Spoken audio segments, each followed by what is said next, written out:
அப்படின்றத ஒரு வாட்டி பாருங்கள். ஸோ யாரெல்லாம் சப்ளை பண்ண போகிறாங்க, என்னென்ன இடத்துக்குலாம் சப்ளை பண்ணலாம், இந்த மாதிரி எல்லா விஷயமும் இந்த இடத்துல நம்ம பர்ச்சேஸ் பண்ணிக்கிறதுக்கான ஷாப்பும் இருக்குது. நான் அதை பற்றி எக்ஸ்பிளைன் பண்ணுறேன்.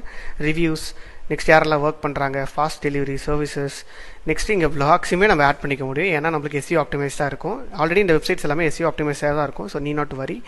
சரி, இப்போ இந்த வெப்சைட்டோட நான் ஷாப் பேஜை பாட்டுறேன். இல்லை, எதுக்கு ஒரு வாட்டி ஃபுல் ஸ்க்ரோல் பண்ணி காமிச்சிடறேன். பட் இப்போ உங்களுக்கு ஷாப் பேஜை பற்றி காமிக்கிறேன்.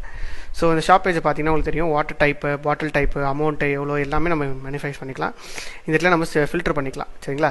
ஸோ இப்போ நம்ம சும்மா காய்ச்சி ஜஸ்ட் லைக் தட் இப்போ நம்ம இதை பை பண்ண போகிறோம் அப்படின்னா இந்த இடத்துல ஒரு பேமெண்ட் இன்டெகிரேஷனும் நம்மளால் பண்ண முடியும். ஆட் டு கார்ட் கொடுத்து பேமெண்ட் இன்டெகிரேஷனும் நம்ம இங்கே பார்க்கலாம். இப்போ ஆட் டு கார்ட் இந்த இடத்துல வந்திருக்கும். டேரெக்டாக நம்ம ரேசர் பே இன்டெகிரேட் பண்ணிக்கலாம். டேரக்ட் ஃபுல் இன்ஃபர்மேஷன் எக்ஸாக்டாக ஒரு இ-காமர்ஸ் ஸ்டோர் எப்படி இருக்கும் அதே மாதிரி நம்ம டெவலப் பண்ண முடியும். So need not to worry. Okay, so அதை தாண்டி இதில் வந்து லைக் நான் உங்களுக்கு சொல்லப்போனால் வாட்ஸ்அப் இன்டெகிரேஷன்லேருந்து, ஃபார்ம் இன்டெகிரேஷன்லேருந்து SEO ஆப்டிமைஸ்ட் ஆகி இந்த வெப்சைட்ஸ் பக்காவாக கிளியராக நம்மளால் டெவலப் பண்ண முடியும். நோ கோடில், வித்தவுட் கோடிங்கில்.